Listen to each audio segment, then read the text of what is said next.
Hi, I wanted to make a video to show you how I would get started on the spam problem. I like to use tables. There are other representations that you can also use. This is not the only way to do this problem. This is the way that I like to think about it. So it tells us that 20 cans of spam and a box is 250 ounces. And 28 cans of spam in a box is 246 ounces. Okay. So I'm putting that information in my table. Okay. And I also made my table. So a table doesn't have to go up by equal amounts. But if it doesn't go up by equal amounts, then you have to be a little bit careful to make sure that you are really finding, just make sure that you're reasoning carefully about the values in your table, because it's easy to make mistakes if it doesn't go up by ones, but it can go up by anything you want. It doesn't have to go up by the same thing every time. It just has to be the input number, the number of cans of spam, has to have the right total weight. And as long as the input and the output are the right numbers for the relationship, then you can do whatever you want. You could make a longer table if you wanted to, maybe go up by 4s, like 0 for it, because that would hit 20 and 28. But your table would be longer and it'd be harder for me to make a video. So I'm doing it this way. Okay.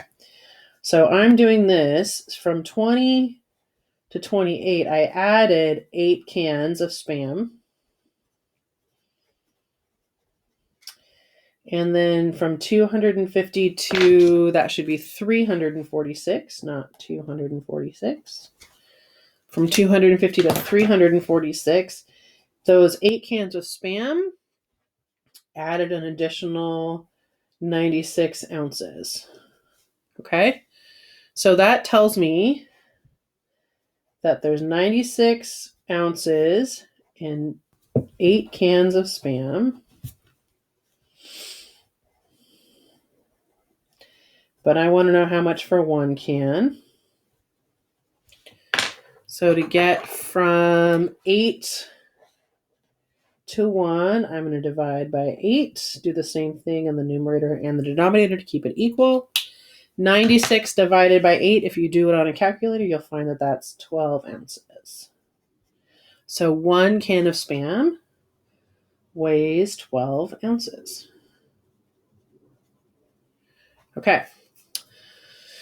Then, if I think about it, if 1 can of spam weighs 12 ounces, I did 20 cans of spam.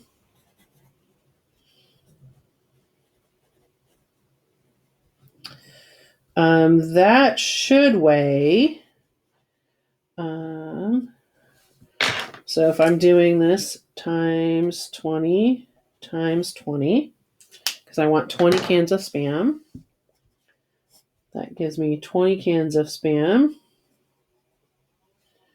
And then 12 times 20 is 240 ounces.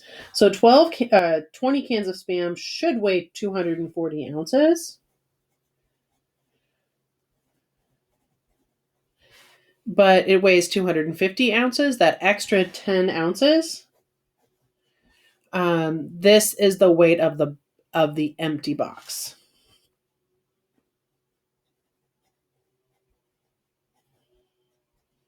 So the empty box weighs 10 ounces. That should be enough to get you started on this problem. If you want help finding an equation or figuring out how much 40 cans of spam in a box would weigh, let me know. It's going to be more than, it's not going to be 250 times 2. It's going to be something else because 250 is the ounces of the cans of spam, and it also is the weight of that empty box. And in 40 cans, you still only have 1 box. So if you got 300 for that, that is not correct. Okay. If you got 500, that's not correct. That's too much. Mental math is my nemesis. Have a great day. I will see you on Tuesday. Bye.